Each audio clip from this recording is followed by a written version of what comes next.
Okay, so this is this fourth problem, and it's pretty straightforward scientific notation.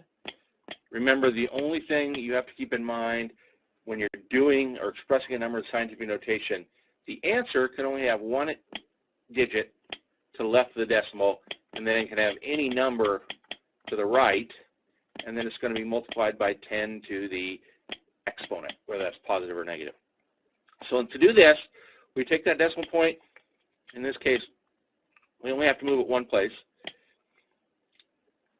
and that gives us 1.57. Now, this starts out as a fraction. 0.157 is less than 1.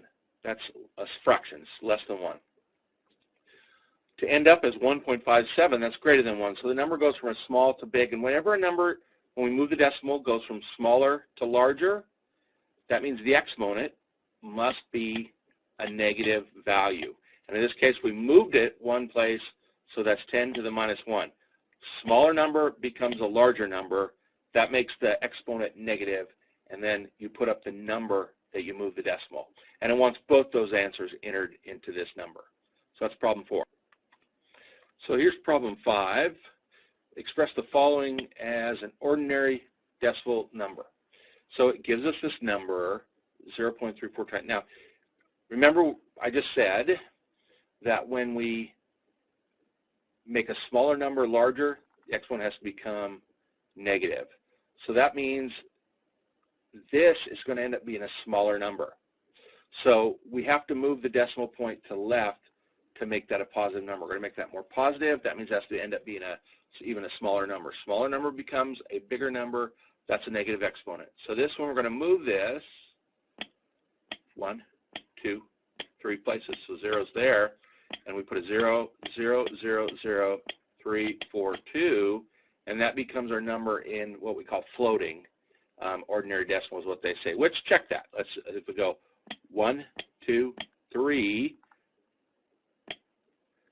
1, 2, 3, we would write that as 0.342 times 10 to the minus third. So we're right. That's the way to check an answer like that. So that's problem 5. Okay, now problem 6, or 1-39 of that chapter, we're given this number, and the number is 0.030 times 10 to the minus 2. And remember, I told you there's nothing wrong with writing a number this way. It just isn't scientific notation. Scientific notation is one where you have to have only one digit to the left of the decimal, and then you still have the exponents. And that's what we have to do, is move this so there's only one digit. So we're going to move that 1, 2, and look at this. A smaller number is going to become larger. So that means the exponent is going to become more negative. So we're going to end up by moving that 2 places to get to 3.0 times 10 to the minus 4, because we moved it 2 places. Now, what happens to these zeros? These zeros are just holding a place in the way it's expressed. This number is to the right of the decimal and to the right of a non-zero digit. That means it's significant. These hold a place, so they're dropped out of scientific notation. And that's problem